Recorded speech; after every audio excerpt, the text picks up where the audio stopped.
Sometime in the late 1970s, a manuscript surfaced near Al-Minya in Upper Egypt. No one recorded exactly how it was found. No one wrote down the name of the person who first pulled it from the ground. What is known is what happened after. The codex entered the antiquities market in Cairo. It passed through several hands. People who held it understood that it was old and that old things had value. But none of them could read the language it was written in, and none of them knew what they were carrying. Over the years that followed, the manuscript was moved, stored poorly, and damaged further. Papyrus that had survived underground for nearly 17 centuries does not tolerate careless handling. By the time it reached people who understood what it was, it had broken into hundreds of fragments. Pages had crumbled. Words had been lost. The work of putting it back together would take years. The work of reading and understanding what it said would take longer. When scholars finally published a translation, in 2006, the world learned what was inside. A gospel, ancien, written in Coptic, translated from a Greek original that no longer exists, and built around a claim so unexpected that most people, when they first hear it, assume it must be a modern invention, a conspiracy theory dressed in the language of antiquity, something designed to sell books or provoke arguments. The claim is this, that Judas Iscariot was not simply the villain of the story. The manuscript did not deny that Judas handed Jesus over. It did something stranger. It asked whether the most hated man in Christian memory had understood something the others could not. That was not a new idea. In 2006, it was a very old one. Near the end of the 2nd century, a bishop named Irenaeus wrote a long and careful work, cataloging beliefs he considered dangerous. He was thorough and systematic, and among the groups he described, he mentioned Christians who interpreted Judas in a way that he found alarming. According to Irenaeus, a hostile witness, writing to condemn rather than to explain. There were believers who held that Judas had understood something the other disciples had not, that the act of handing Jesus over was not a failure of loyalty, but a fulfillment of something deeper, that Judas alone had grasped what the story truly required. These Christians, Irenaeus wrote, possessed a text that bore the name of Judas himself. He cited it only to dismiss it. He did not quote from it. He described it as evidence of how far certain communities had wandered. And then he moved on. After Irenaeus, the Gospel of Judas disappeared from the record entirely. No copy, no quotation, no reference in any subsequent century that would allow a reader to know what it actually said. For nearly 1800 years, the only surviving trace of this other reading of the betrayer was the warning written by a bishop who believed it was dangerous.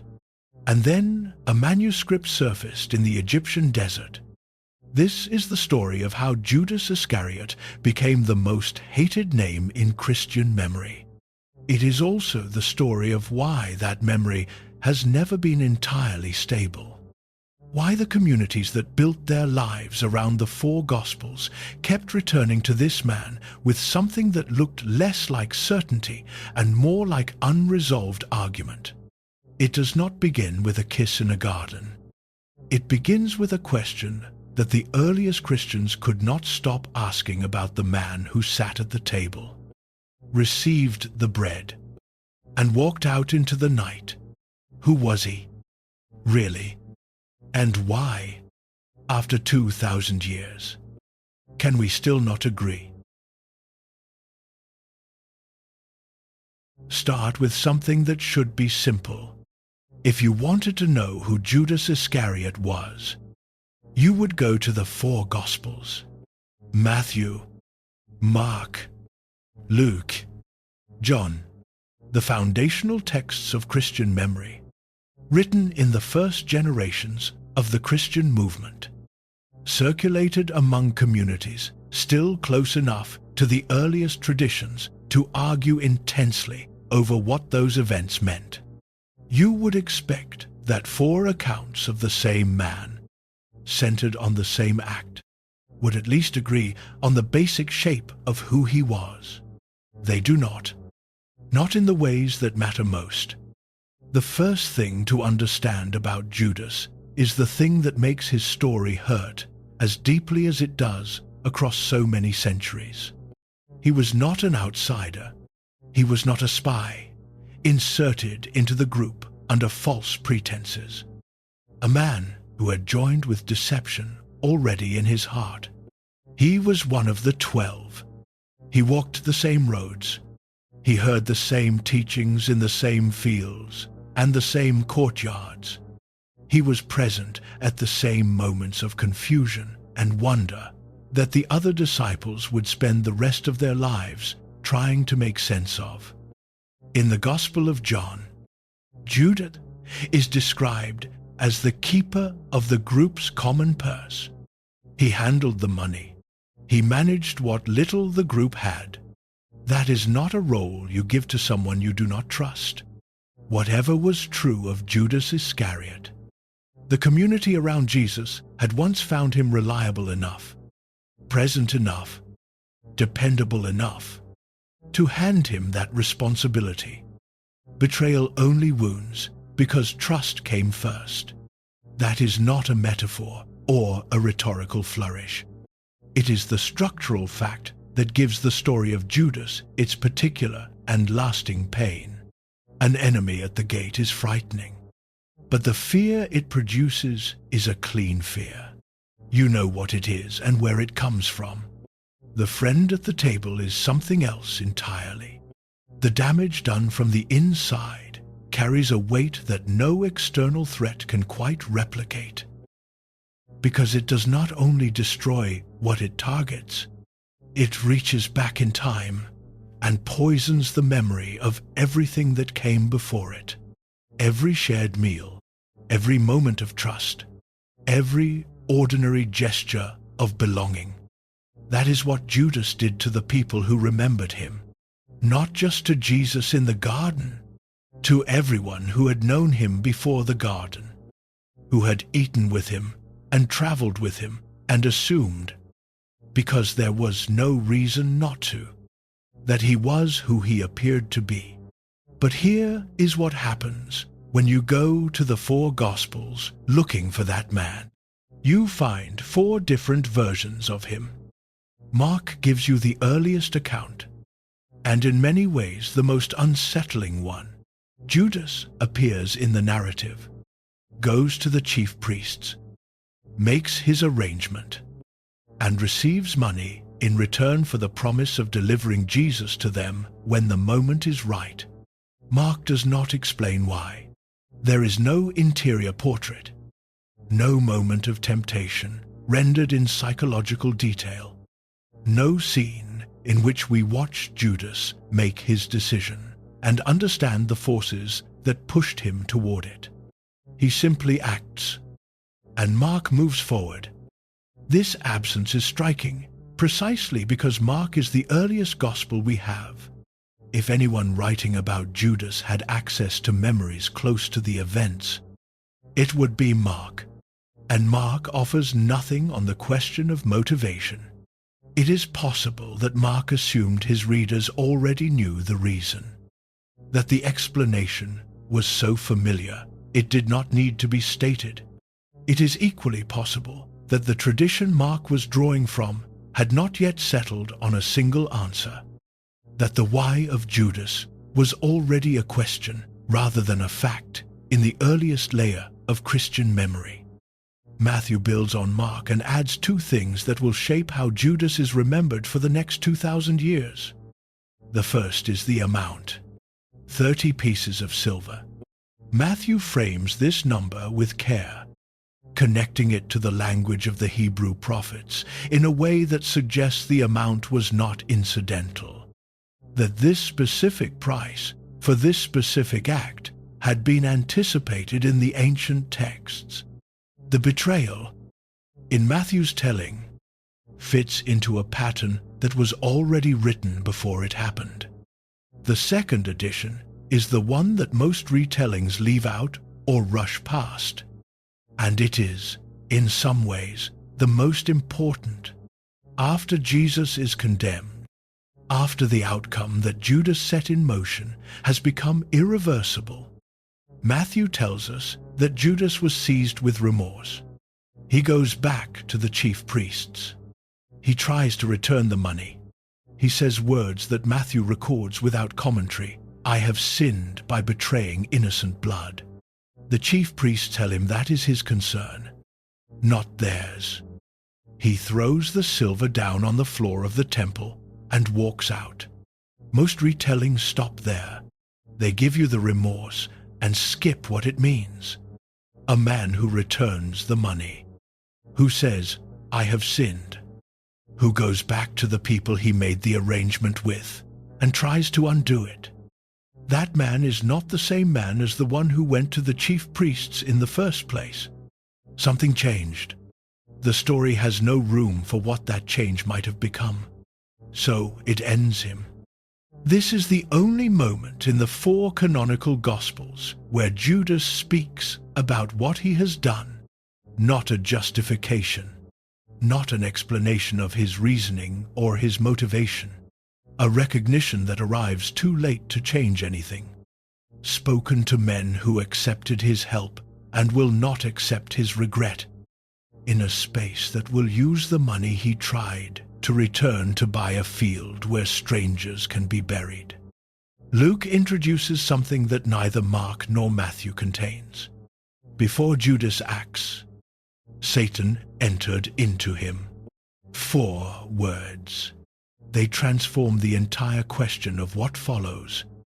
If Satan entered into Judas, what portion of the betrayal was his? What remained of his own will inside an act that Luke attributes to a force operating through him rather than simply coming from him? Luke does not pause to work through the implications of those 4 words. He states the fact and continues. The question of how much Judas chose and how much was chosen through him is left entirely open, sitting in the text like a weight that no reader can ignore and no reader can fully resolve. John goes further than any of the others, and does so earlier in the narrative than the betrayal itself. As early as the 6th chapter of John, before the Last Supper, before the garden, before any of the events that the word Judas has come to signify, Jesus says to his disciples, "Did I not choose you, the 12, and yet one of you is a devil?" John makes clear, in the verse that follows, that he is speaking of Judas, son of Simon Iscariot. The darkness in Judas, in John's account, is not something that arrives at a moment of temptation or decision. It is something already present, already legible to Jesus, before any of the final events have begun. John also tells us something the other Gospels do not, that Judas had been stealing from the common purse. The man trusted to hold the money had been taken from it. John places this detail in a specific context. The moment when Mary of Bethany anoints Jesus with expensive perfume and Judas objects to the waste. John tells us that his concern was not for the poor. It was because he was a thief. And then there is the scene at the Last Supper that only John renders in quite this way. Jesus takes a piece of bread, dips it, and gives it to Judas. In the world of first-century Jewish table fellowship, sharing bread was not a neutral act. It was a gesture of intimacy, of welcome, of the particular closeness that forms between people who have eaten together regularly and trust what that eating together means. Jesus performs this gesture for the man he knows will hand him over. John writes, "And after the morsel, Satan entered into him." Then Jesus says something that has troubled careful readers ever since. He says to Judas, "What you are going to do quickly." The others at the table do not understand what that means. Some of them think Jesus is sending Judas to buy food for the feast. Some think he is being sent to give something to the poor. They do not know.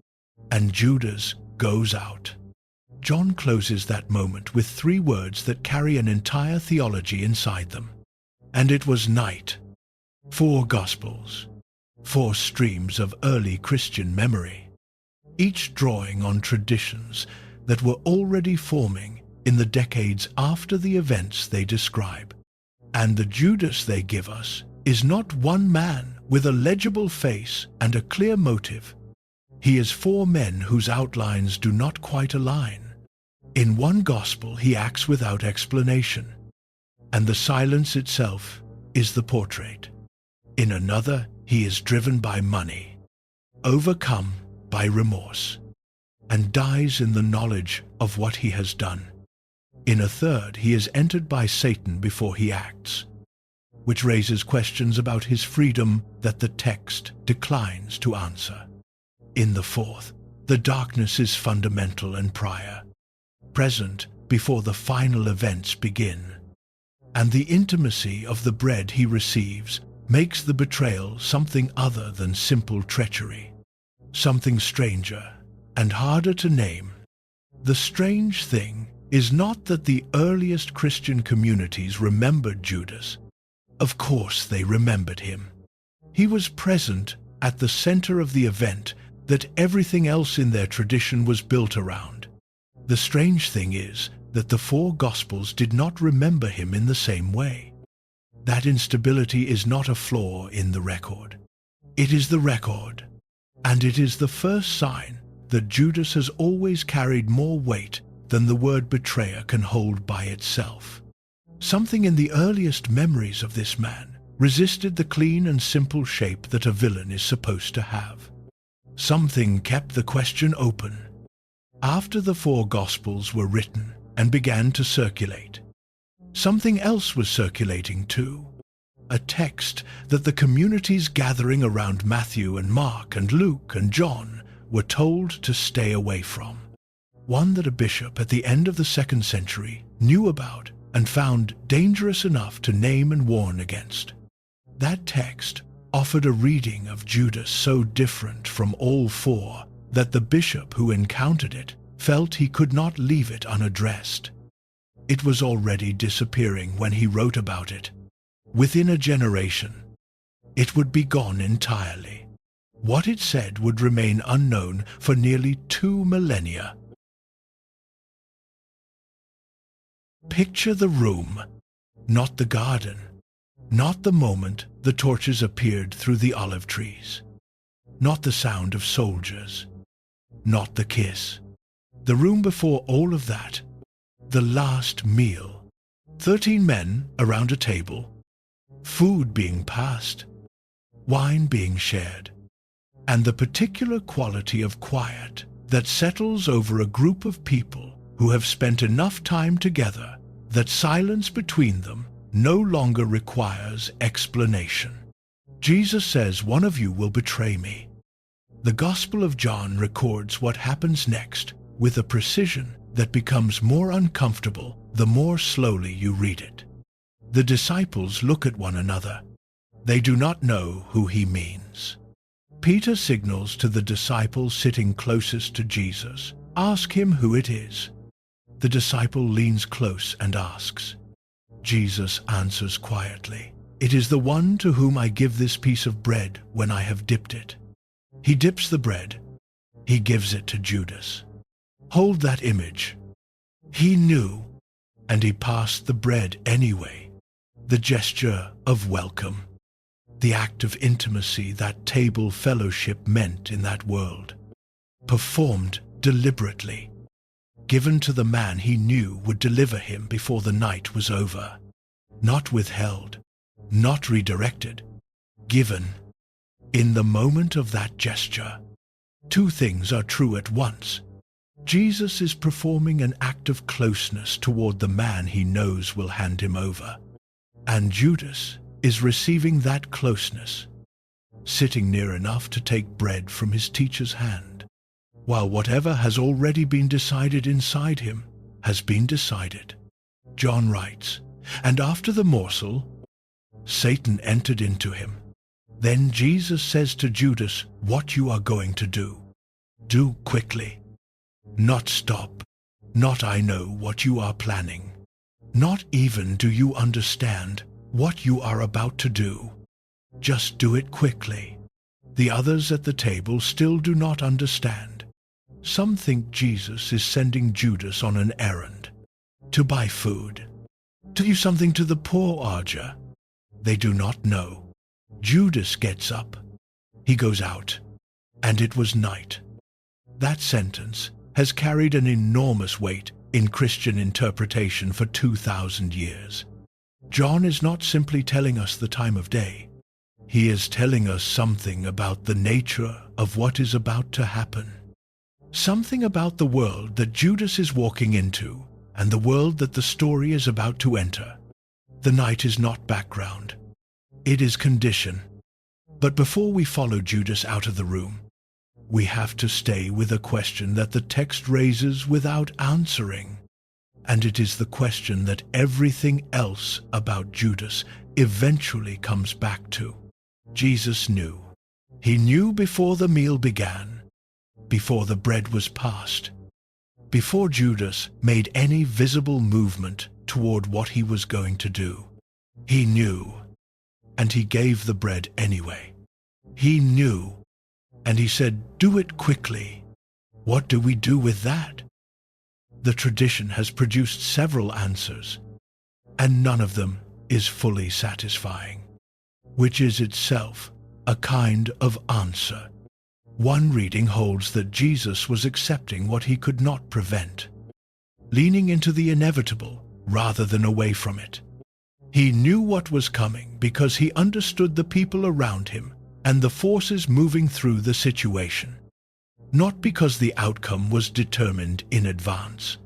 On this reading, Judas made a free choice, and Jesus' words were a form of resignation. A second reading holds that what Jesus said was a final opening left for Judas to hear the weight of what was being said to him and to change course. Do it quickly is, on this reading, not permission, but the opposite, a moment of terrible clarity offered to Judas, in which he might have recognized what he was about to become. He did not take it. A third reading does not try to resolve the sentence at all. It lets it stand as John recorded it, strange and heavy, and acknowledges that the discomfort the sentence produces is the honest response to a genuine difficulty at the center of the story. Because the difficulty is real, and it becomes more real when you bring in what the other Gospels add. The price had been named before Judas was born. The silver was already counted. In a text written centuries before the night, it changed hands. Matthew frames the 30 pieces of silver with care, connecting the amount to the language of the Hebrew prophets in a way that signals to his readers that this specific price for this specific act had been anticipated long before any of the participants were alive. The betrayal fits into a pattern that was already written, and John reaches further back to Psalm 41, where the language of the intimate wound is already present. The one who shared bread with me has lifted his heel against me. The very gesture of the bread, the dipping, the passing, the receiving, had been spoken of in a text that was ancient before Jesus was born. If the betrayal was foretold in this way, the question of Judas becomes something other than a simple question of guilt. Consider what it means for a prophecy to be fulfilled, for a word spoken centuries before an event to find its specific embodiment in a specific person at a specific table on a specific night. Either the prophecy described what would happen because God knew in advance what Judas would freely choose, or the prophecy itself created a kind of necessity, a slot that someone had to fill, and Judas was the person who filled it. Theologians have debated the line between these two readings for 20 centuries. The debate has not been resolved. It has only been set aside long enough for communities to function. 4 words. Satan entered into him. Luke states this and moves forward. He does not pause to explain what remained of Judas inside an act that a force larger than him was working through. The early church attempted various answers. Some argued that Satan could only gain entry through a weakness already present in Judas, that the love of money described in John had opened a door. The decision was still Judas's. On this reading, because he had allowed the conditions that made the intrusion possible, others held that the full weight of the decision remained with Judas regardless of Satan's involvement, that the presence of a tempter does not eliminate the freedom of the tempted. Others did not press the question too hard, because pressing it too hard led to places that were genuinely difficult to inhabit. None of these answers fully holds. And then Matthew adds the thing that is easiest to rush past and hardest to forget once you have stopped with it. Judas returned after Jesus was condemned, after the outcome that Judas had set in motion became revocable. Matthew tells us that Judas was seized with remorse. He goes back to the chief priests. He tries to return the money. He says, "I have sinned by betraying innocent blood." They told him that was his concern, not theirs. He threw the silver down and left. 2 accounts survive of what happened next, and they cannot be made to agree with each other. In Matthew, Judas goes out and hangs himself. In the Acts of the Apostles, the account is different. Judas acquires a field with the payment he received, and in that field he falls headlong, and his body breaks open. The field becomes known as the Field of Blood. 2 deaths, 2 fields, 2 ways of ending the same man. The tradition could not agree on how he died any more than it could agree on why he acted. What is more interesting than the question of which account is accurate is the question of why both accounts existed at all. The death in Matthew gives Judas remorse and a human ending. He knows what he has done. He cannot undo it. There is something in that death, read slowly, that resembles the ending of a tragic figure more than the ending of a simple villain, a man who recognized too late what he had become. The death in Acts gives him no such recognition. He simply falls, and the ground receives him in a way that turns his death into a monument to what he did. Both deaths say the same essential thing in different registers. There was no way back for Judas. Not through remorse, not through returning the money, not through any act that could separate him from what he had set in motion. The story had no mechanism for what he might have become on the other side of that recognition. It had only mechanisms for ending him. And this is where the discomfort becomes unavoidable. The betrayal was foretold. Jesus knew before it happened. Luke says Satan entered into the man who performed it. Matthew says the man who performed it recognized immediately afterward that he had sinned by betraying innocent blood. And that recognition changed nothing about his fate. If the act was necessary for the story to unfold the way it unfolded, if the price had been named in the ancient texts before the actor was born, if the very intimacy of how it happened was part of the pattern that the tradition understood as prophecy fulfilled. Then what exactly are we saying when we say Judas was guilty? Not was he innocent. He was not innocent in any reading of the story that takes the Gospels seriously. The question is sharper than that. What if the worst thing Judas ever did was also the thing the story could not happen without? That is not a comfortable question. It is not meant to be. It is the question that the four Gospels together raise, without any of them individually answering. The question that sits at the center of the betrayal, like the piece of bread that was dipped and passed and received at a table where everyone present knew that something was about to break. There was one community of early Christians that followed that question further than the tradition could tolerate.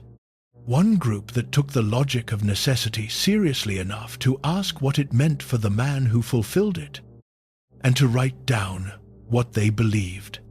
Their text had a name, and for nearly 1800 years, it was gone.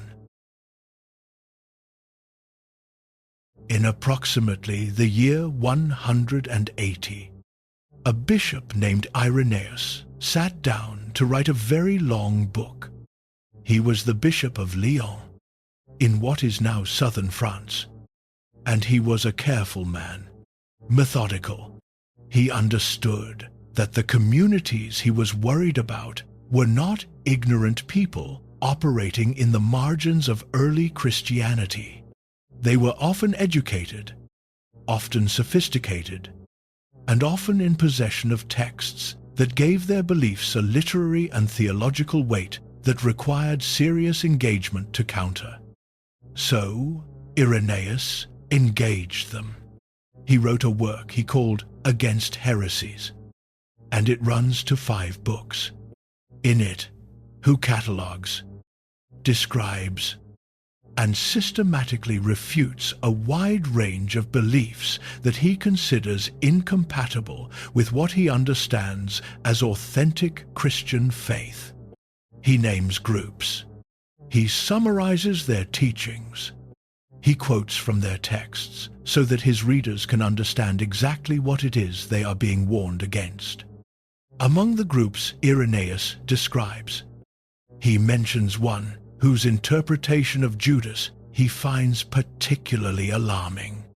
According to Irenaeus, and it is important to hold in mind that he is a hostile witness writing to condemn rather than to explain.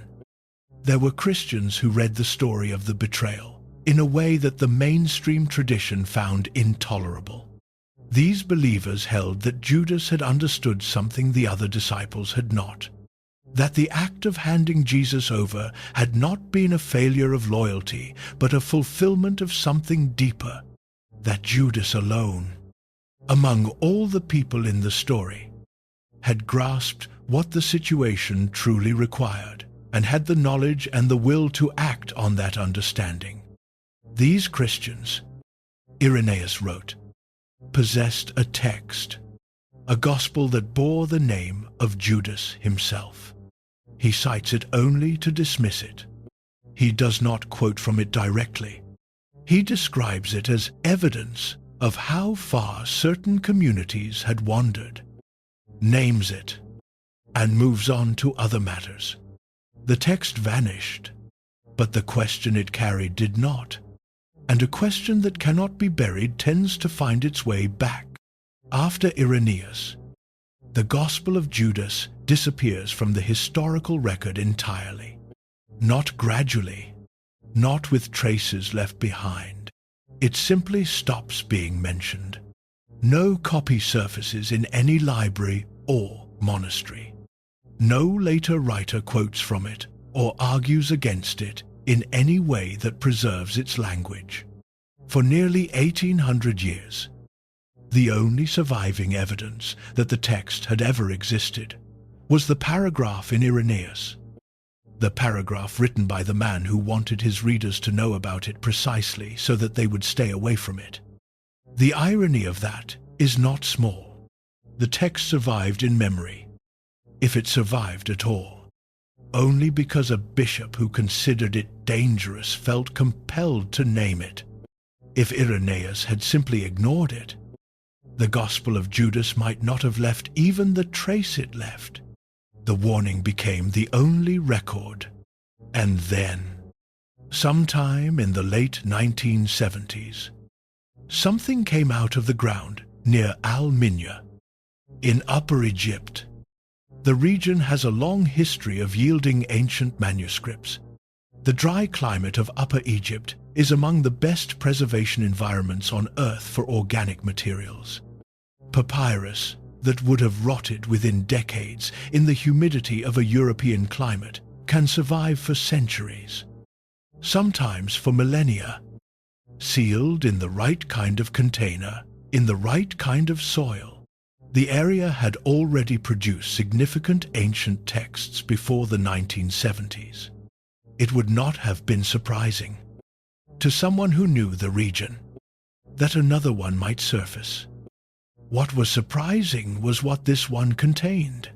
The Codex was written in Coptic, the language of Christian Egypt, and it entered the antiquities market in Cairo around 1978. What happened over the next 2.5 decades is a story of missed opportunities, careless handling, and the particular kind of damage that ancient materials suffer when they pass through the hands of people who understand their monetary value but not their fragility. The manuscript moved. It crossed from Egypt into Europe. It was offered to potential buyers who did not purchase it, for various reasons. At some point in its journey, according to later accounts from people who were eventually involved in its preservation, the Codex was stored in conditions that no conservator would have approved. Papyrus needs stable temperature. It needs controlled humidity.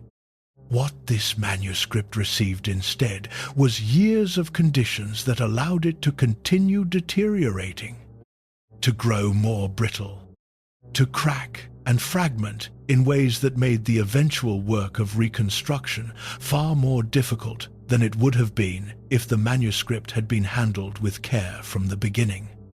By the time it reached people who had both the expertise and the resources to treat it properly, the Codex had broken into hundreds of pieces. Pages had crumbled along their edges. Words had been lost. The puzzle that scholars faced was not simply the intellectual challenge of translating an ancient text. It was the physical challenge of determining which of hundreds of fragments belonged adjacent to which other fragments, of reconstructing a document that had no surviving table of contents and no intact outer structure. The scholars in Switzerland were not just reassembling papyrus. They were reassembling an ancient argument about the most hated disciple in Christian memory, one that a bishop had tried to end 1800 years earlier by warning people to stay away from it. The restoration work took years. The translation and scholarly analysis of what the restored text said took additional years after that. In 2006, the National Geographic Society announced the first English translation of the Gospel of Judas, for the first time since Irenaeus had cited it as a warning. Readers anywhere in the world could open a translation and discover what that ancient community had actually believed about the man at the table. What they found was not what most people expected. It was not a simple reversal of the gospel story, not a document that argued Judas had been wrongly accused or that the betrayal had never happened. It was something more specific, and in its own way more interesting. It was a text that operated within a theological world so different from the Christianity. Most modern readers know that to understand what it was saying about Judas, you first had to understand what it was saying about everything else. And that theological world, once you enter it, does not let the questions about Judas remain simple. Before we read what the Gospel says, we have to understand the framework in which it says it, because without that framework, the words make no sense. And with it, they make a very particular kind of sense that is difficult to dismiss. Before you can read the Gospel of Judas, you have to understand the world it comes from, not the world of first-century Galilee, not the world of the Roman Empire or the Jewish temple or the roads that Jesus walked with his disciples.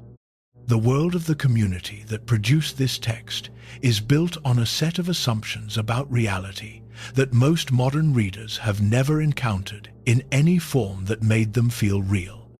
Once you understand those assumptions, the portrait of Judas in the Gospel makes a particular and coherent kind of sense. Without them, it makes almost none. Here is the foundational idea: the world as we experience it. The world of bodies and hunger and mortality and the specific quality of suffering that comes with being a physical creature in a physical environment is not the highest reality. It is not the final and best expression of what existence can be. The material world, in the tradition that scholars call Sethian Gnosticism, the tradition from which the Gospel of Judas emerges, is something lower than the true divine source. It is something produced by a being who was himself not the ultimate origin of everything. Scholars call this being the demiurge, the lesser craftsman, the one who made the material world, but who was not himself the deepest source of what is real. Inside each human being, trapped within the physical body that the lesser creator made, is something that does not belong to the material world. A spark, a fragment of genuine divine origin, separated from its source and imprisoned in matter, unable on its own to find its way back to where it came from. Salvation, in this framework, is not primarily about forgiveness. It is not about a debt being paid or a relationship being restored through an act of sacrifice. It is about knowledge, about waking up to what you actually are and where you actually came from. The divine spark inside the human person needs to be freed from the material prison it has been placed in. It needs to return to its source. With that framework in place, everything about the death of Jesus changes. In the canonical Gospels, the body of Jesus matters enormously. His physical suffering is the price of redemption. The resurrection of that same body is the vindication of everything he said and did and was. The physical is not escaped in Orthodox Christianity. It is redeemed.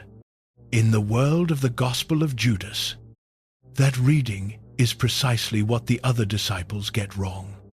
The divine within Jesus does not need to be redeemed in the flesh. It needs to be freed from the flesh.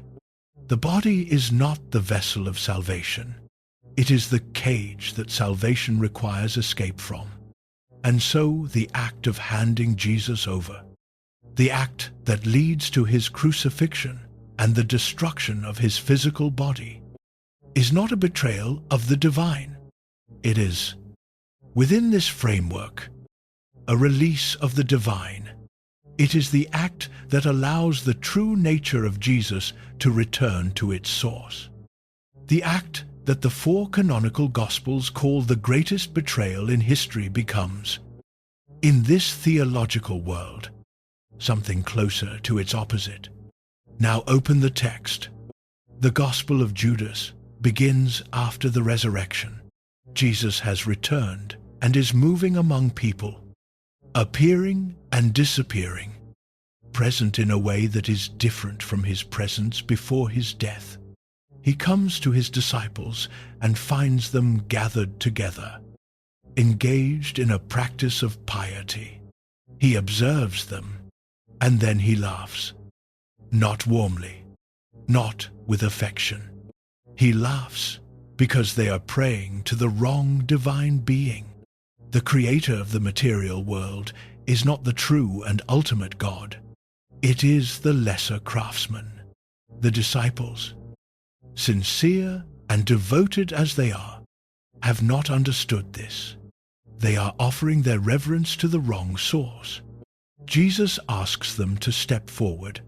He wants to know which of them knows who he truly is. The disciples offer various answers. Each answer falls short of what he actually is. Jesus tells them that none of the generations of people they come from will know him. Then Judas steps forward. He says, "I know who you are and where you have come from. You have come from the immortal realm of Barbelo. In the cosmology of this community, is one of the highest expressions of divine reality, as far from the material world as it is possible to be." Judas is not simply identifying Jesus as a holy man or a teacher. He is identifying him as something that has come from the highest level of true divine reality, a level that the other disciples have not accessed and cannot perceive. Jesus hears this and steps away from the group. He speaks to Judas apart from the others. He tells him, "Step away from the others, and I will tell you the mysteries of the kingdom, not as it was given to the others, but so that you may reach it." What follows is a series of teachings about the structure of divine reality above the material world. These are teachings that would have been recognizable to a reader in a Scythian community. A cosmology whose broad outlines shaped how this community read the story of Jesus and his death. The other disciples are not present for this conversation. They have been left outside it. Not because Jesus does not care about them, but because the content of what he is saying requires a capacity for understanding that only Judas, in this text, has demonstrated. The separation is not punishment. It is recognition. And then comes the passage that everything in this gospel builds toward. Jesus tells Judas, "You will be cursed by the other generations, and you will come to rule over them. In the last days, they will not ascend to the holy generation."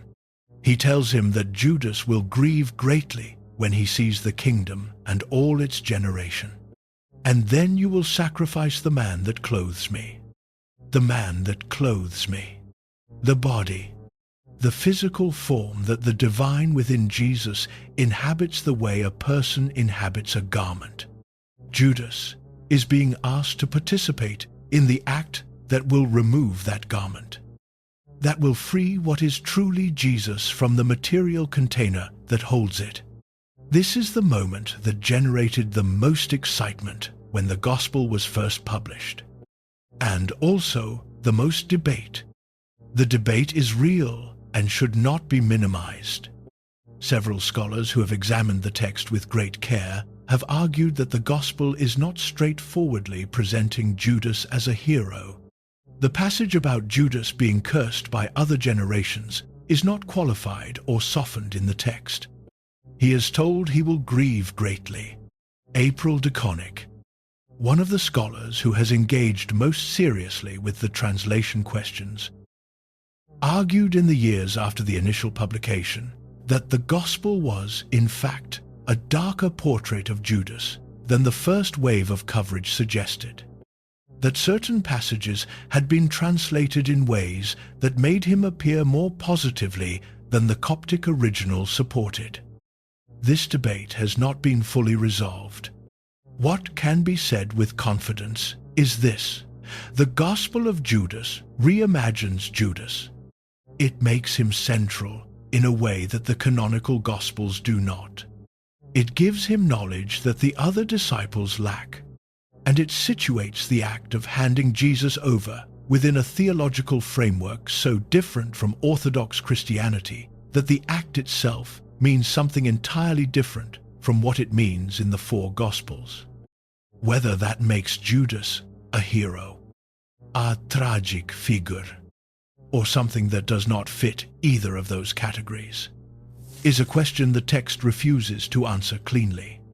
It was not trying to answer cleanly. It was trying to think seriously about a question that the four canonical Gospels had raised and left open. In this Gospel, Judas is not rescued from darkness. He is asked to walk into it, and the text that asks him to do so is honest about what that walking costs. He will be cursed. He will grieve. He is being given a burden, not a reward. And the text makes no promise that the burden will be understood by anyone who comes after. Now step back from the content of the Gospel and ask a question about its existence rather than its meaning. What does it tell us that this text was written at all? Not what does it tell us about the historical Judas. Those questions cannot be answered from this text. The question is about the shape of early Christian memory. The four Gospels did not remember Judas in the same way. Mark gave us the action without the motive. Matthew gave us the money and the remorse. Luke gave us Satan entering in. John gave us a man darkened from before the beginning, receiving the bread of intimacy from the hands of the teacher he would deliver. 4 accounts. 4 different emphases. 4 portraits that do not quite resolve into one. And then, alongside all 4 of them, there was a 5th community. A community that looked at the same figure and asked a different set of questions. That followed the logic of the story in a direction the mainstream tradition declined to follow. That wrote those questions down in a gospel and attached the name of the man the questions were about. For nearly 1800 years, that 5th portrait was lost. It came back from the desert in pieces, damaged and fragile, requiring years of patient work before it could be read again. And when it was finally read, it confirmed something that the 4 canonical Gospels had suggested but never quite said, that Judas has never been a settled question, that the communities closest to the surviving traditions about him, who cared most about what his story meant, could not agree on who he was, and that the disagreement is not a failure of memory or a corruption of an originally clear account. It is the memory. It is what the earliest Christians actually thought, actually argued, actually preserved, when they tried to make sense of the man who sat at the table and then walked out into the night. The question was open at the beginning. It is still open now. His name, before it became what it became, was Yehuda. In the world of first-century Judea, that was not an unusual name. It was not a marginal name or a name carried by people on the edges of society. Yehuda was the name of one of the 12 sons of Jacob, the ancestor of one of the 12 tribes of Israel. It was the name of Judah Maccabee, the military leader whose successful revolt against the Seleucid Empire in the 2nd century before the Common Era had preserved Jewish religious practice against an empire that had tried to suppress it. The festival of Hanukkah exists because of what that man accomplished. His name was celebrated across Jewish communities for generations after his death. In the 1st century, many Jewish men bore some version of the name. It appeared in various forms across the communities of Judea and Galilee. There was nothing remarkable about it, nothing that set a man apart, nothing that would have caused another person to pause when hearing it for the first time. It was a name like other names, carrying history and weight, and the particular resonance of a word that has been in use long enough to feel like part of the landscape. What happened to that name over the centuries that followed is a story that requires care in the telling, because it is easy to tell it in ways that are simpler than the truth, and therefore less honest than the subject deserves. It is not a story of deliberate design. It is not a story in which a decision was made at a specific moment by a specific group of people to attach a specific meaning to a specific word. It is a story about how symbols accumulate meaning over time, how the meanings they accumulate outlive the contexts that produce them, and how the people who find themselves living inside those accumulated meanings had no part in creating them and no obvious way to escape them. In much of Christian Europe, across the centuries that followed the composition and circulation of the four Gospels, the name Judas became almost impossible to hear as an ordinary human name. It no longer carried the resonance of Yehuda, a name with roots in some of the oldest and most honored strata of Jewish history. In European ears, in the imagination of communities whose understanding of the story had been shaped by centuries of retelling in a context very different from the first-century Jewish world where the story originated, the name sounded like one thing and one thing only: betrayal. The process by which this happened was not uniform across all communities, in all places, at all times. Names and their meanings moved differently through different cultures.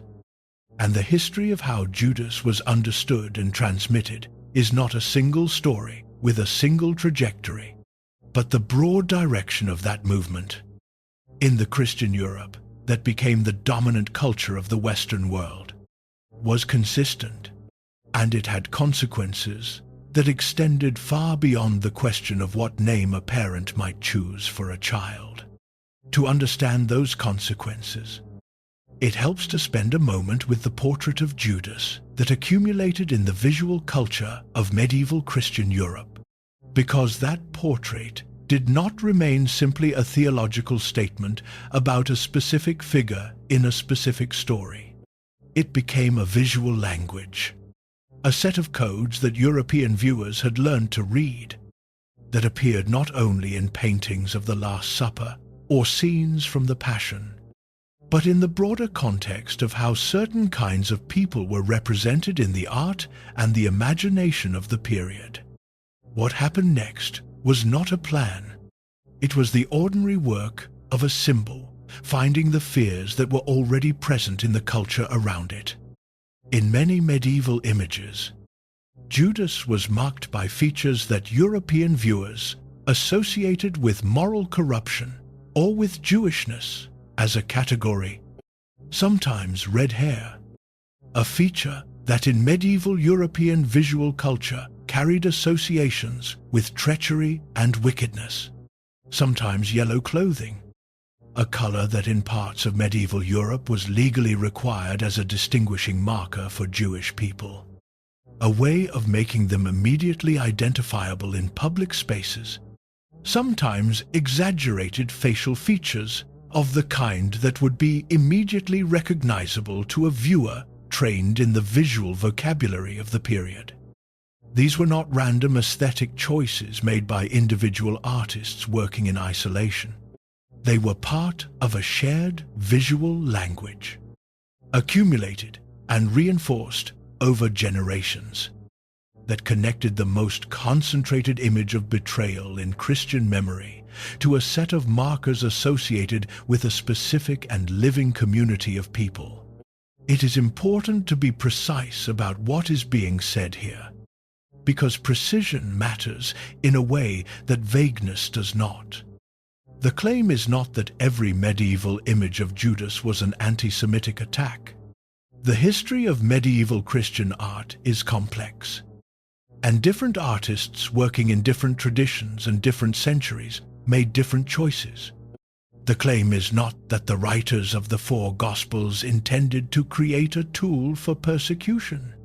The claim is not that Christianity as a tradition is reducible to its worst uses or its most damaging moments. The claim is more specific and more verifiable than any of those. It is that the figure of Judas, as he was transmitted and developed and visualized in the dominant culture of Christian Europe, accumulated associations that connected the most negatively charged individual in the tradition's central story to the community whose name he shared in the worst possible sense, and that those associations had a life beyond the walls of churches and beyond the intentions of the people who created them. This is not an account of intention. Most of the people who participated in this transmission were not conscious of what they were building. They were telling a story they had received, in the visual language they had inherited, for reasons that had nothing to do with the uses that language would eventually be put to. The name Yehuda, in the form it took in Christian Europe, became a word that sounded like what the dominant culture feared most in the people it had already decided to fear. That process did not require a conspiracy. It required only the ordinary workings of a symbol. In a culture, the repeated retelling of a story, the accumulated weight of images seen in churches by people who saw those images every week of their lives. The gradual naturalization of an association until it stopped feeling like a choice and started feeling like a fact. In 1965, the Second Vatican Council issued a document called Nostra Aetate. It was a declaration on the relation of the Church to non-Christian religions, and among its statements was one that addressed directly what Christian teaching had said and implied about Jewish people in relation to the death of Jesus. The declaration stated that what had occurred during the Passion of Christ could not be charged against all Jews then living, without distinction, nor against the Jews of today. It stated that Jews should not be presented as rejected or accursed by God. It called on Catholics to foster mutual understanding and to oppose discrimination and harassment of Jewish people. Many people who encounter this declaration for the first time are surprised by it, not by its content, which seems straightforward, but by the fact that it needed to be issued at all. That a council of the Catholic Church in the middle of the 20th century felt it necessary to formally state that the Jewish people as a whole were not responsible for the death of Jesus, and that they had not been abandoned or cursed by God, suggests that these ideas had been present in the tradition in forms that required formal correction. They had been. The history of what Christian teaching had said and implied about Jewish people in connection with the Passion narrative is long and not flattering, and Nostra Aetate represents an acknowledgement that the tradition had done damage that required explicit address. The declaration came in 1965. It came after centuries in which the connection between the figure of Judas and the image of the Jew as betrayer had been available in European culture as a resource for those who wanted to use it. No one designed that. The writers of the Gospels did not design it. The medieval artists who developed the visual vocabulary of Judas did not necessarily intend all the uses to which that vocabulary was put. The communities that retold the story of the betrayal every Holy Week were not, in most cases, making a calculated choice to harm the people whose ancestors' name the betrayer carried. But the harm happened, and Nostra Aetate represents the moment when the institution that had transmitted the story for 2,000 years acknowledged, in official language, that the transmission had not been without consequence. A symbol can outlive the story that made it. What Judas became in the imagination of Christian Europe was no longer simply the disciple who failed the man he had followed. He became something that the original story had not intended and could not have controlled: a face for a fear, a name for a suspicion, an image available for uses that extended far beyond any first-century event and touched the lives of people who had no connection to any of the figures in the story, except the accident of sharing a tradition with the man whose name had been turned into a synonym for the worst thing a person could do. the Gospel of Judas, recovered from the desert after nearly 1800 years, remembered him differently. But that recovery could not undo what the dominant memory had made of his name in the meantime. There is a particular kind of loss that happens when a question gets closed before it is finished, when a conversation that was still alive gets sealed up and put away, and the sealing itself becomes the thing that is transmitted rather than the conversation. The earliest Christian communities did not have a settled and unanimous answer to the question of who Judas was. They had 4 Gospels that remembered him differently, and at least one other text that remembered him differently still. The conversation was alive. What got transmitted over the centuries that followed was not the conversation. It was one answer, the answer of the betrayer, simplified and solidified and given a visual form and attached to a name that had once meant something entirely different. The man named Yehuda, who had walked with Jesus and eaten with him and carried the money and occupied a place in the group that was real and present and built over time through the ordinary accumulation of shared experience, became in the imagination of a civilization the face of betrayal itself, not because the story required that reduction, but because reduction is what happens to complicated things when they travel through time in the hands of communities that need simple answers to hard questions. The question of who Judas was remained hard. The answer that most of Christian Europe carried forward was simple, and the distance between those two things is where the damage was done. We have traveled a long way from the room where the bread was passed. We began with a manuscript found in the Egyptian desert, damaged and scattered, requiring years of patient reconstruction before anyone could read what was inside. We moved into the 4 Gospels and found not one Judas, but 4, each carrying a different emphasis, each leaving a different set of questions open. We sat with the problem that the story creates for itself if the betrayal was foretold.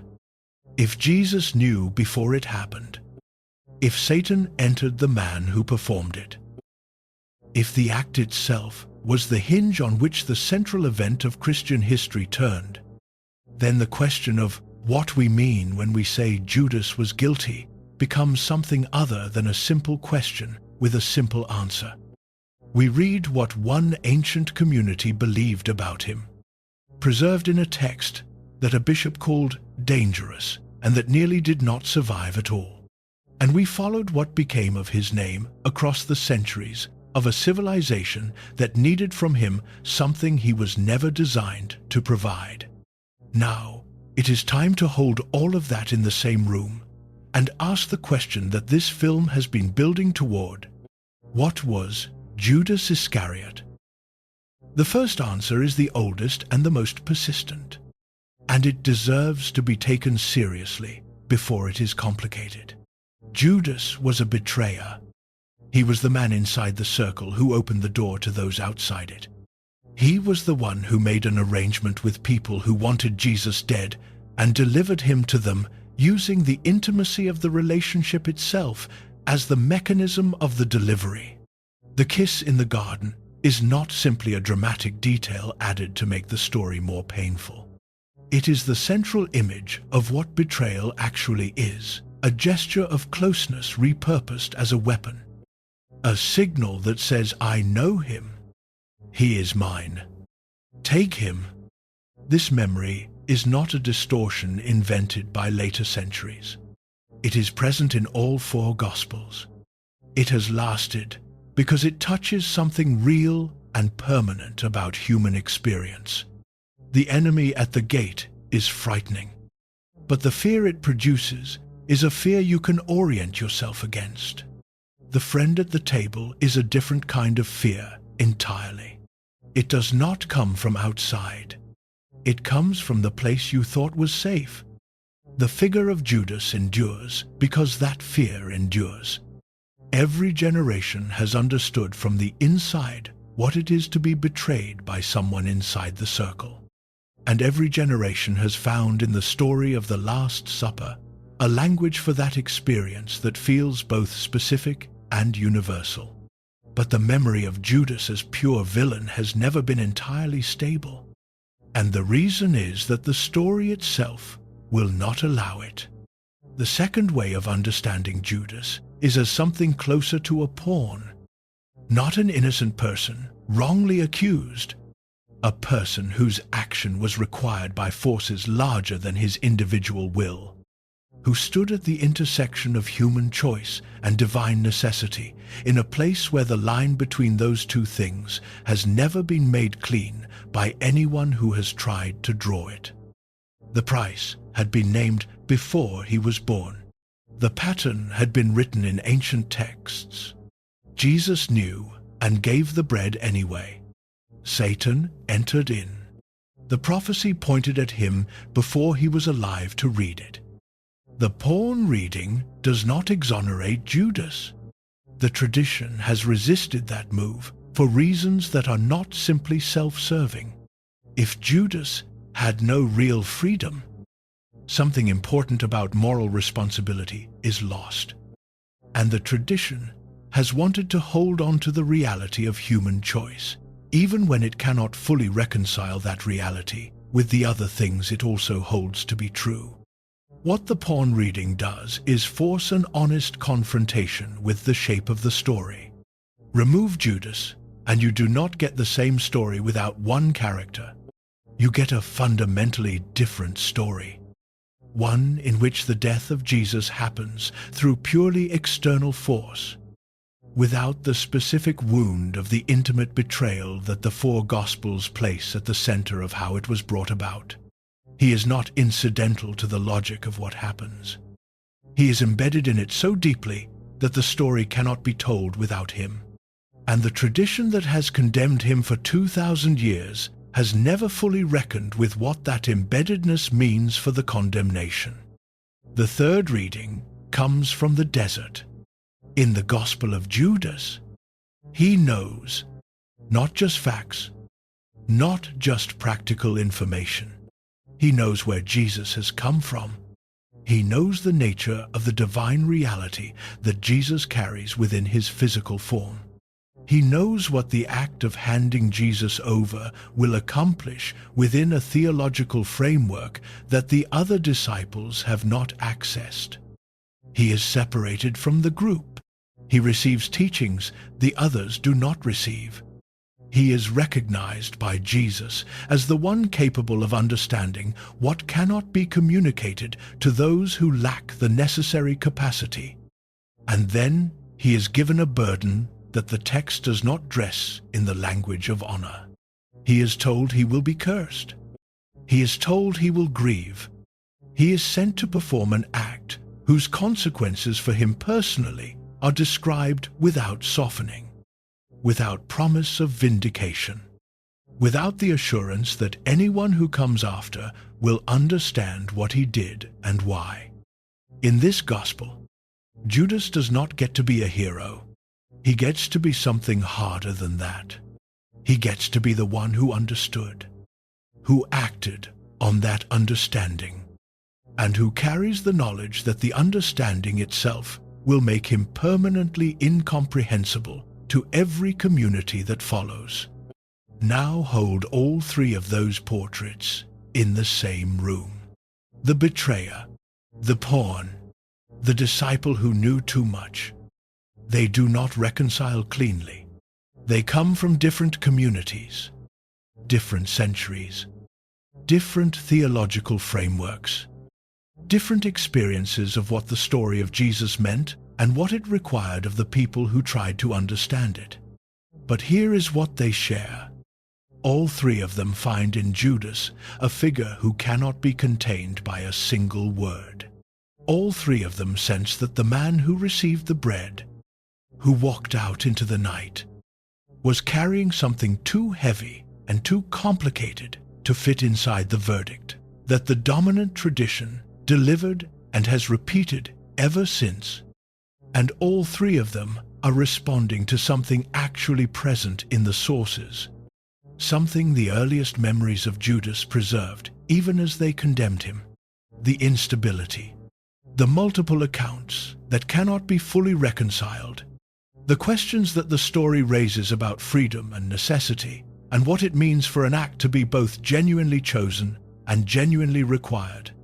The betrayer reading says he did this and he was responsible, and the condemnation is just.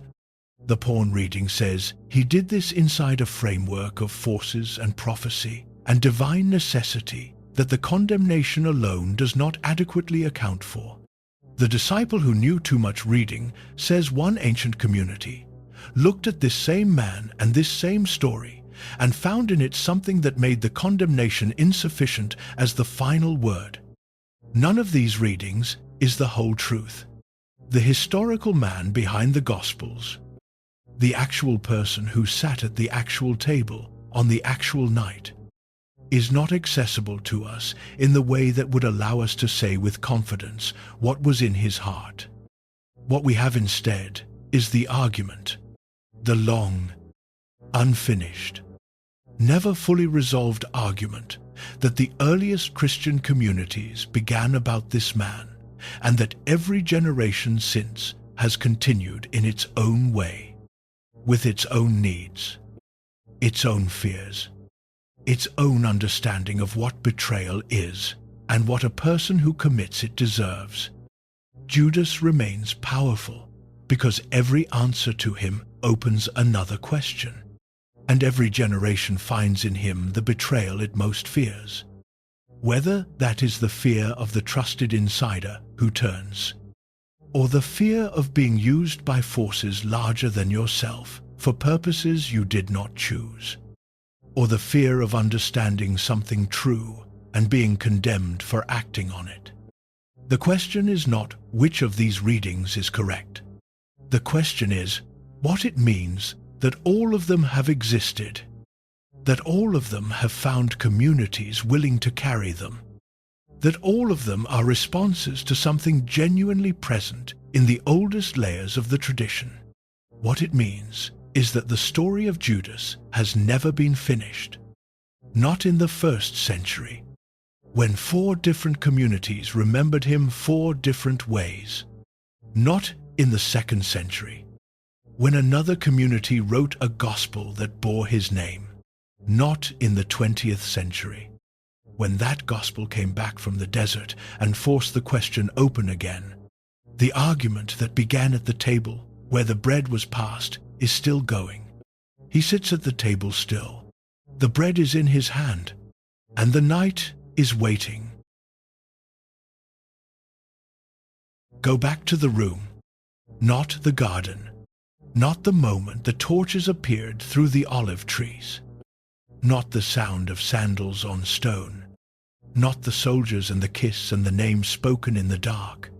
The room before all of that, the upper room, the last meal, 13 people who had traveled together long enough that the silences between them had become comfortable, that the rhythms of shared life had settled into something that felt in the way that ordinary things feel when you are inside them, like it would continue.